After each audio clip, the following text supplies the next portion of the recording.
Salut les renards, c'est Foxpie, bienvenue dans ce nouvel épisode d'Algorithmie. Cette fois-ci, on va s'intéresser à la liste des nombres premiers dans un intervalle donné.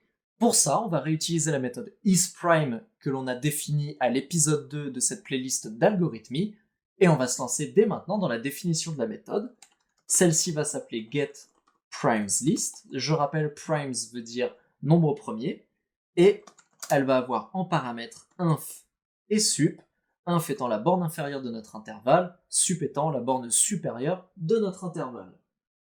Je vais instancier primesList, qui pour le moment sera une liste vide à laquelle on va ajouter au fur et à mesure les nombres premiers que l'on rencontre.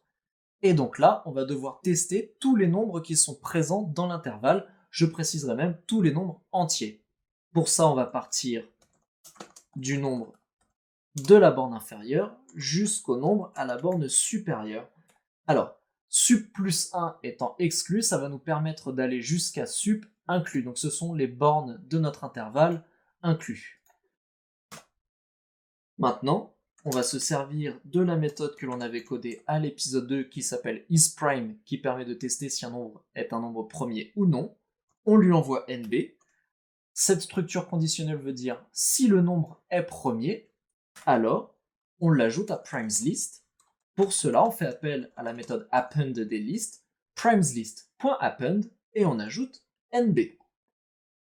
Maintenant, on peut renvoyer notre liste.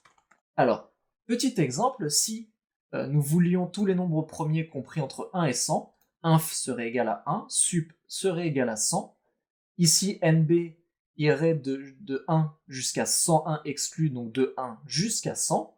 Et pour chaque nombre, elle testerait s'il est premier. Alors pour 1, elle ferait if isPrime de 1. 1 n'est pas un nombre premier, donc on n'ajouterait pas 1 à la liste. Ensuite, elle va faire if isPrime de 2. 2 est un nombre premier, ça l'ajoute à la liste. If isPrime de 3. 3 est un nombre premier, ça l'ajoute à la liste, etc., etc., jusqu'à 100. Alors on va le tester. Get primes list 1, 100. Et là, on a bel et bien la liste de tous nos nombres premiers entre 1 et 100.